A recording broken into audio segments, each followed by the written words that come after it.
ফিলিস্তিনিদের উপর ইসরায়েলের বর্বরোচিত হত্যাকাণ্ডের প্রতিবাদের বিক্ষোভ র্যালি করেছে বিএনপি। র্যালি পূর্ব সংক্ষিপ্ত জমায়েতে বিএনপি নেতারা বলেন, ফিলিস্তিন নিয়ে মুসলিম বিশ্বের ভূমিকা প্রশ্নবিদ্ধ। অবিলম্বে গাজায় গণহত্যা বন্ধের দাবি জানিয়ে বিএনপি নেতারা বলেন, মুসলিম বিশ্ব ঐক্যবদ্ধ হতে পারলে ইসরায়েল ফিলিস্তিনে এত হত্যাযজ্ঞ চালাতে পারত না। আহমেদ সরোয়ারের রিপোর্ট। গাজায় চলছে ইসরায়েলের বর্বরোচিত হত্যাকাণ্ড। নারকীয় হত্যাকাণ্ড থেকে রেহাই পাচ্ছে না নারী ও শিশুরাও। ইসরায়েলের এমন বর্বরোচিত হত্যাকাণ্ডের প্রতিবাদে ফুঁসে উঠেছে গোটা বিশ্ব। প্রতিবাদে ফুঁসছে বাংলাদেশও। দেশের বড় রাজনৈতিক দল হিসেবে ইসরায়েলের নৃশংস হত্যাকাণ্ডের প্রতিবাদ এবং ফিলিস্তিনিদের প্রতি সংহতি জানাতেই বিএনপির এই র্যালি। বিকেল 4:30টার কিছু পরে নয়াপল্টনের কেন্দ্রীয় কার্যালয় থেকে শুরু হলেও তার আগেই কানায় কানায় পণ্য হয়ে ওঠে নয়াপল্টন ও এর আশপাশের এলাকা। গাজা ও রাফায় নির্বিচারে নারী শিশু সহ ফিলিস্তিনের জনগণকে হত্যার প্রতিবাদ জানাতেই রাস্তায় নেমে আসে ছাত্রদল, যুবদল, স্বেচ্ছাসেবক দল, কৃষক দল ও মহিলা দল সহ ঢাকা মহানগরের বিভিন্ন প্রান্ত থেকে আসা বিএনপির নেতাকর্মীরা। নয়াপল্টন ও এর আশপাশের এলাকা পরিণত হয় জনসমুদ্রে। নয়াপল্টন ছাড়িয়ে জনস্রোত ছড়িয়ে পড়ে নাইটেঙ্গেল ও ফকিরাপুলের এলাকায়। এই সময় ফিলিস্তিনের পতাকা হাতে নানা প্রতিবাদী স্লোগান দেন তারা। অবিলম্বে ফিলিস্তিনে ইসরায়েলের নৃশংস হত্যাযজ্ঞ বন্ধের দাবি জানান নেতাকর্মীরা।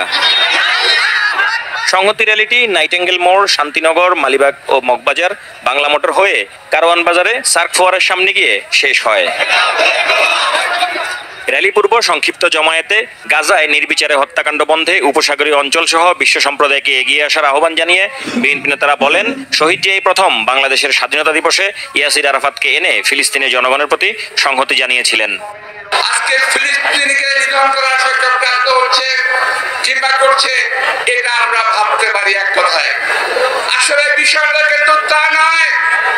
ওরা ধীরে ধীরে সারা বিশ্বে মুসলমানকে একসময় নিঃশেষ করে দেওয়ার চেষ্টা করবে।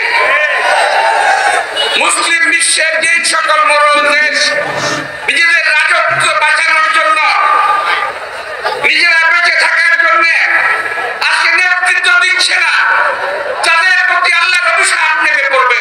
সারা বিশ্বের মুসলমানদের যেখানে অত্যাচার হবে, ইনশাআল্লাহ আমরা তার বিরুদ্ধে প্রতিবাদ করব। অনেক সাংবাদিক, লেখক, বুদ্ধিজীবী তিরস্কার পালন করেন নাই যে আমার কোনো মূল্যায়ন নাই। আমার বলে দেখে না মূল্যায়ন আছে, আর মূল্যায়ন আছে বলে বুঝছে যে যত জিয়াদ ক্ষমতায় করবো, মানে ইন্টারনেট থাকার পর আছে মুসলিমদের পক্ষে থাকবে। সুতরাং ইন্টারনেট থাকাটা যথাযথ ব্যস্ত, ফিলিস্তিনির ব্যাপারে কেউ ব্যস্ত না। বিএনপি নেতারা বলেন, গাজায় নির্বিচারে নারী শিশুদের উপর ধ্বংসযজ্ঞ চলছে। ইসরায়েল মানবাধিকারের সকল সীমা লঙ্ঘন করছে, কিন্তু বিশ্ববিবেক নীরব। বাংলাদেশের পাসপোর্ট থেকে ইসরায়েলে যাওয়া বন্ধ করার যে নিষেধাজ্ঞা ছিল সেটা তুলে দিয়ে আওয়ামী লীগ ইসরায়েলকে বড়ভাবে স্বীকৃতি দিয়েছিল। আড়ি পাতার চন্দ্র কিনে এদেশের রাজনৈতিক কর্মী সহ সামাজিক কর্মী, মানবাধিকার কর্মীদের তারা যে নির্যাতন নিপীড়নের সূচনা করেছে, তার সাথে ইসরায়েল জড়িত, ইসরায়েলের সাথে আওয়ামী লীগ জড়িত।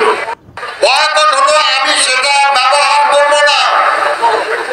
এমনকি কেউ যদি আমাকে উপহার হিসাবেও দেয়, আমি সেটা গ্রহণ করব না।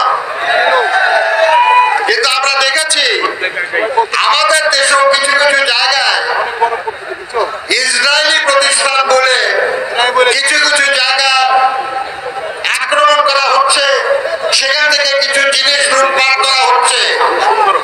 আমরা যেটা বর্জন করতে চাই সেটা কেড়ে নেওয়ার চেষ্টাও কিন্তু অপরাধ। ফিলিস্তিনের নির্যাতিত জনগণের পাশে বিএনপি ছিল, আছে এবং ভবিষ্যতেও থাকবে বলে জানায় বিএনপি নেতারা। আহমেদ সরোয়ার, বাংলা ভিশন, ঢাকা। এদিকে ফিলিস্তিনিদের উপর ইসরায়েলের বর্বরোচিত হত্যাকাণ্ডের প্রতিবাদে দেশের মহানগরগুলোতেও বিক্ষোভ করেছে বিএনপি। ফিলিস্তিনিদের প্রতি সংহতি প্রকাশ করে বিক্ষোভ করেছে চট্টগ্রাম মহানগর, উত্তর ও দক্ষিণ বিএনপি। কেন্দ্রীয় কর্মসূচির অংশ হিসেবে বিকেলে মহানগরীর জমিয়াতুল ফালাহ শাহী জামে মসজিদের সামনে বিক্ষোভ সমাবেশে বিএনপি ও এর অঙ্গ সংগঠনের নেতাকর্মীদের পাশাপাশি বিপুল সংখ্যক সাধারণ মানুষ অংশ নেন। সমাবেশে বক্তারা গাজায় হত্যাযজ্ঞ বন্ধ এবং ইসরায়েলি পণ্য বর্জনের আহ্বান জানান। বিক্ষোভ মিছিল ও প্রতিবাদ সমাবেশ করেছে গাজীপুর মহানগর বিএনপি। বিকেলে শহরের শিববাড়ি মোড় থেকে একটি মিছিল বিভিন্ন সড়ক ঘুরে চান্দনা চৌরাস্তায় গিয়ে সমাবেশ করে। খুলনায় র্যালি করে মহানগর বিএনপি। নগরীর শিববাড়ি মোড়ে 31টি ওয়ার্ডের নেতাকর্মীরা এতে যোগ দেন। ইসরায়েলের নৃশংসতার তীব্র নিন্দা জানান বক্তারা। ময়মনসিংহে সংহতি র্যালি করে মহানগর বিএনপি ও অঙ্গ সংগঠনের নেতাকর্মীরা।